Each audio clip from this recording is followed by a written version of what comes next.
अस्सलाम वालेकुम नाज़रीन, डॉक्टर दानिश रियल फोकस के साथ हाजिर है। आज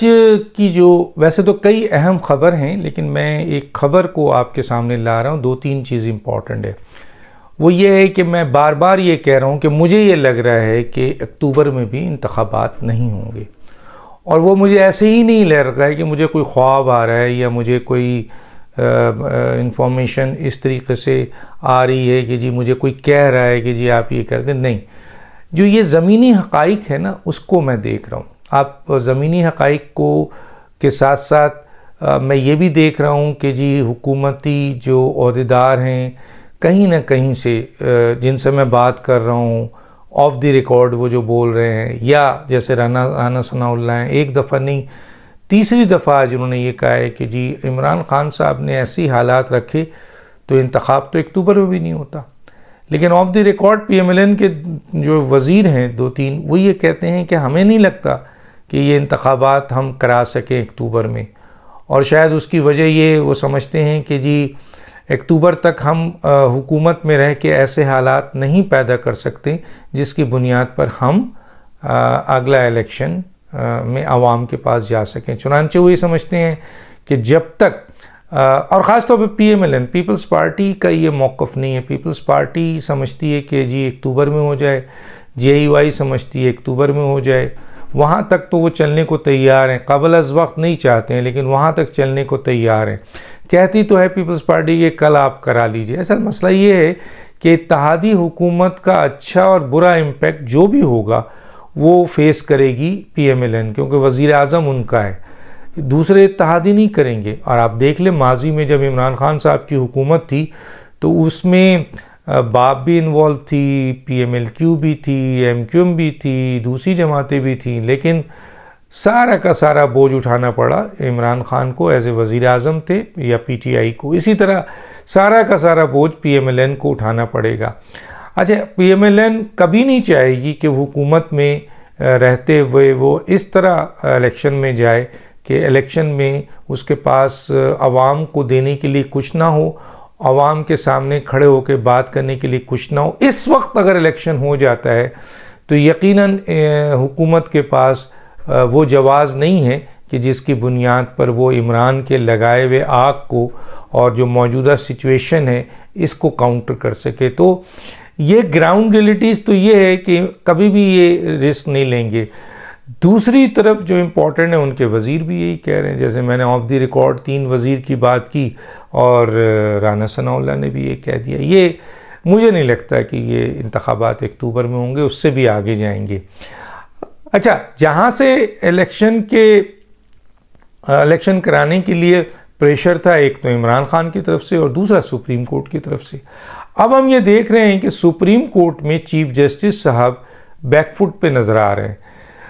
जो हमें ये एहसास हो रहा था कि जी 4 रुकनी बेंच ने जो है वो एग्रेसिव एक्शन लिया है और ये सारे ऑर्डर्स जारी किए हैं और बहुत सख्त एक्शन ले लिया है और अनकॉन्स्टिट्यूशनल इवन अनलॉफुल जो है वो एक्शन ले लिया है, तो ये टकराव की सियासत में आ गए और हुकूमत भी इनके 3 रुकनी बेंच के ऑर्डर को मुस्तरद कर चुकी है और सारा बोझ उन्होंने पार्लियामेंट में डाल दिया है। और पार्लियामेंट ने भी खड़े होकर 3 रुकनी बेंच को जो आपके अदालत की है जिसने फ़ैसला दिया मुस्तरद कर दिया है, बल्कि उनके ख़िलाफ़ लीगल कानून साजी भी कर दी है, जो कि सदर ने वापस किया। दोबारा सुना है कि जी वो सदर को गया है कि जी आप इसको सिग्नेचर करें 184(3) के हवाले से एक तरफ, और फिर तीसरी तरफ इंटरनली 9 जजेस तकरीबन जो हैं 9-8 जजेस जो सीनियर मोस्ट हैं, जिनमें justice Qazi Faizi Shah, justice Mansoor Ali Shah, justice Yahya Afridi, justice Jamal Mandokhail, justice Tariq Masood, justice Amin, ये उन 4 रुकनी बेंच के गलत इक़दाम, गलत फ़ैसले, गलत जो है वो रवैये की बुनियाद पर सुप्रीम कोर्ट डिवाइड नज़र आ रही है। तो ऐसी सूरत हाल में बहुत सख्त जो है वो आपका सिचुएशन थी। अभी आपको एक रिसेंट मैं इंफॉर्मेशन दूं कि जस्टिस बंदयाल, जिन्होंने अपने पिछले तमाम फैसलों में जस्टिस काजी फाइज ईसा को बेंच में शामिल नहीं किया। जस्टिस काजी फाइज ईसा को बहुत लिमिटेड बेंच दिया। जस्टिस काजी फाइज ईसा जो सीनियर मोस्ट जज थे, जिनका नेक्स्ट सितंबर में जिनको चीफ जस्टिस बनना है, जस्टिस मंदोखेल साहब, ये जस्टिस जो आपके अता बंदयाल साहब हैं चीफ जस्टिस, इन्होंने इनको हमेशा माइनस किया, बल्कि रिसेंटली इनके फैसले को एक सर्कुलर से उड़ा के रख दिया, फिर इनके फैसले को वेबसाइट से उड़ा के रख दिया। तो गोया आम आदमी तक भी खबर चली गई थी कि जस्टिस अता बंदयाल जस्टिस काजी फाइज ईसा को किसी सूरत में बर्दाश्त करने को तैयार नहीं है। लेकिन मौजूदा हालात ने, जब चीफ जस्टिस का ये 3 रुकनी 4 रुकनी जो ग्रुप है, ये बेंच भी कह लें ग्रुप भी कह लें, इन पर बहुत प्रेशर आ गया है, इधर हुकूमत से, इधर मीडिया से, इधर आपके पार्लियामेंट से, और इनको कोई सपोर्ट अब जैसे माजी में मिलती थी फ़ौज की वो नहीं मिल रही है। तो अब ये इस बात पे पहुँचे हैं कि इमरान को प्रमोट कर, इमरान के फैसले, इमरान के हक़ में, इमरान के लिए, इमरान के वास्ते, इमरान की चाहत में जो कुछ भी ये कर रहे हैं, उनको दोबारा वज़ीर आज़म लाने के लिए अब इनकी सर्वाइवल मुश्किल हो गई, क्योंकि इन चारों के ख़िलाफ़ रेफरेंस भी दाखिल हो गया और हुकूमत के हाथ में अब छड़ी आ गई है कि वो जिस वक्त चाहे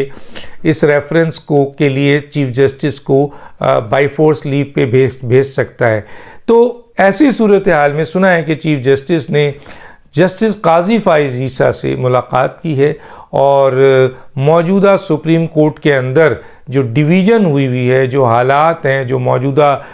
फैसले हैं जो इम्प्लीमेंट नहीं हो रहे हैं, जिसके ऊपर रेजिस्टेंस आ रही है, सुप्रीम कोर्ट के ऊपर बात आ रही है, सुप्रीम कोर्ट के लिए मसला, अब बात वो ऐसा रख रहे हैं जस्टिस अता बंदयाल जस्टिस काजी के सामने कि ये मसला अब सुप्रीम कोर्ट का है, ये इज्जत का मसला सुप्रीम कोर्ट का है, अब सुप्रीम कोर्ट है। कल तक उनको सुप्रीम कोर्ट की कोई अहमियत, कोई वक़्त नहीं थी, हालांकि 9 सीनियर तरीन बेहतरीन जजेस होने के बावजूद उनको हमेशा माइनस किया जाता रहा और 4 जजेस से पूरी सुप्रीम कोर्ट को चलाया जाता रहा, जस्टिस अता बंदयाल, जस्टिस मुनीब अख्तर, जस्टिस एजाजुल हसन और जस्टिस मज़ाहिर नकवी। आज अता बंदयाल साहब को अपनी शिकस्त नज़र आ रही है, उनको ये नज़र आ रहा है कि उनके ख़िलाफ़ रेफरेंस एक्टिव हो सकता है, उनको ये नज़र आ रहा है कि उनके ख़िलाफ़ ऑलरेडी बगावत हो चुकी है सुप्रीम कोर्ट में, उनको नज़र आ रहा है कि पार्लियामेंट के इन्वॉल्वमेंट के बाद उनके हदूद जो है ना वो महदूद होते रहे। उनको ये नज़र आ रहा है कि अगर वो फुल कोर्ट में गए तो उनकी जितनी भी ये सारे इल्लीगल अनकॉन्स्टिट्यूशनल फ़ैसले हैं वो वहाँ डिस्कस होंगे, जिसकी बुनियाद पर इनके लिए मसाइल पैदा हो सकते हैं। और रेफरेंस दाखिल किया है, उस पर हुकूमत एक्शन ले लेती है और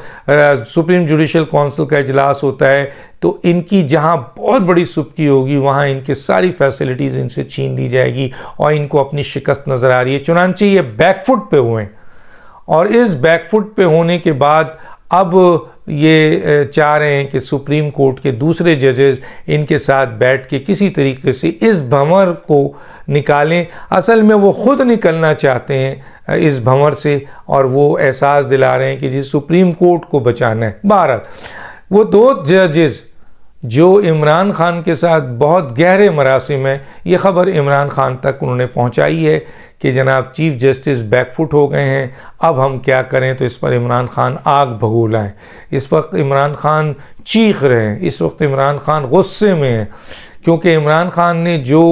वो कहते हैं ना होमवर्क किया था, जो काम किया था, जिन पर उनका भरोसा था, जिनकी बुनियाद पर वो चीख रहे थे, क्योंकि अब इनके साथ साथ ये अमेरिका में अप्रोच कर रहे हैं और अमेरिका लॉबिस्ट को एक्शन कर रहे हैं ताकि वहाँ के लोग इंटरफेयर करें और इनको फ्री हैंड दिया जाए और इनके ऊपर जो केसेस हैं उसको विड्रॉ किया जाए, हुकूमत पे प्रेशर डाला जाए। कल तक अमेरिका को, मैं इस पर प्रोग्राम करूँगा, कल तक एब्सोल्युटली नॉट कहने वाले, पाकिस्तान की सियासत में इंटरफेयर करने वाली अमेरिका हुकूमत, और हम ग़ुलामी नहीं मांगते अमेरिका की, और पाकिस्तान की एक आइनी और आपके इलेक्टेड हुकूमत को हटाने पर और अमेरिका के पाकिस्तान की सियासत में और पाकिस्तान के अंदरूनी मामलात में इंटरफेयर करने पर इतने बड़े बड़े बयानिए हमने सुने, वो आज बयानियाँ पलट कर इमरान खान मौज़ानी माजरत खाना तौर पर इन छोटे छोटे सेनेटर से, छोटे छोटे कांग्रेसमैन से रिक्वेस्ट कर रहे हैं कि जी हमें बचाइए। तो ये एक तरफ आप अमेरिका की मुदाखलत को हराम समझते हैं, लेकिन अपनी बात आई तो आप इन छोटे छोटे अमेरिकन के कांग्रेसमैन और सेनेटर से मदद मांग रहे हैं, ये आपके लिए हलाल है। बड़ा अच्छा किसी ने कॉलम लिखा, मैं इस पर तफसील से बात करूंगा। लेकिन सूरत हाल ये है कि इस वक्त इस जगह पर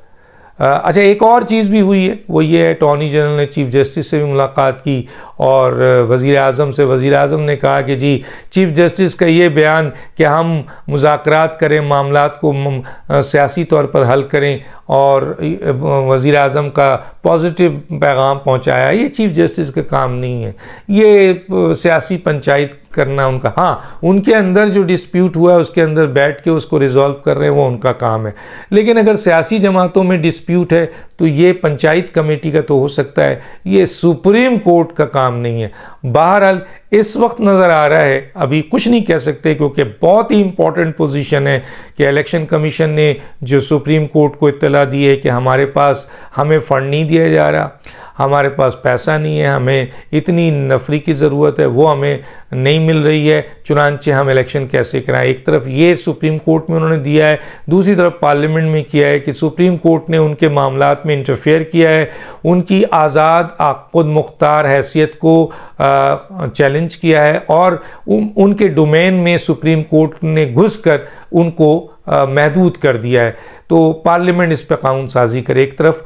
और दूसरी तरफ उन्होंने सुप्रीम कोर्ट को बता दिया है कि हमें हुकूमत न फंड दे रही है ना नफरी दे रही है। दूसरी तरफ सेक्रेटरी ख़जाना ने, जो कि अमेरिका जा चुके हैं, देनी थी यहाँ कि जी हमारे पास इतना बजट है, नहीं है, 21 अरब की बात थी, वो भी नहीं आए हैं, डिफेंस सेक्रेटरी भी नहीं आए हैं। तो यहाँ पर एक लिहाज से तौहीने अदालत तो हो रही है। अब देखना ये है कि चीफ जस्टिस बैकफुट पे आए हैं तो इन तौहीने अदालत पे एक्शन लेंगे वज़ीर आज़म के ख़िलाफ़, जो मैं बार बार कह रहा हूँ कि इस वक्त इस बेंच के इख्तियार में तौहीने अदालत खड़ी है, लेती है या नहीं लेती है। अगर नहीं लेती है तो नज़र आ रहा है कि आज नज़र आ रहा है कि उनको शिकस्त थोड़ी सी हुई है, पीछे हटे हैं, लेकिन जो बकिया इस 3 बेंच में 2 जजेज़ हैं वो किसी सूरत में हटने को तैयार नहीं है। डॉक्टर दानिश को याद दीजिए। अल्लाह हाफ़िज़।